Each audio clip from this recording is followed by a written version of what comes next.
Federal Reserve policymakers suggested that they view with concern the partisan standoff over the debt limit, with a number of them saying earlier this month the central bank should be ready to act to preserve financial stability if needed.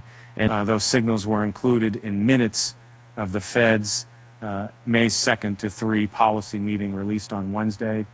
Many participants mentioned that it is essential that the debt limit be raised in a timely manner to avoid the risk of severely adverse dislocations in the financial system and the broader economy, the Fed said in the release. Republican lawmakers in the Biden administration remain at loggerheads over boosting the debt limit as they were when the Fed met. Negotiators have so far been unable to agree on conditions, with GOP members demanding sweeping spending cuts. Democrats oppose, and the Democrats urging revenue measures that Republicans reject. Chair Jerome Powell has in public repeatedly said that no one should assume that the Fed can protect the economy if the Treasury can't make good on all federal, states, and obligations. But the minutes suggested that the Fed might not stand idle.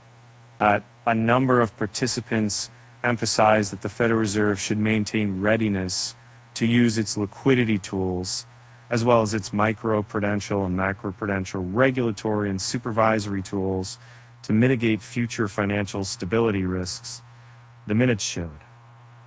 While the minutes didn't detail the tools involved, transcripts of Federal Open Market Committee meetings in 2011 and 2013, debt limit showdowns unveiled discussions of a menu of potential options. Those included using repurchases to inject liquidity, and even the possibility of buying or swapping Treasury securities that had been subject to a technical default, with interest or principal not having been paid on time.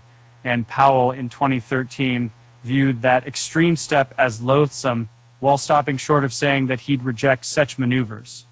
Treasury Secretary Janet Yellen repeated on Wednesday her warning that the government risks running out of sufficient cash as soon as June 1st.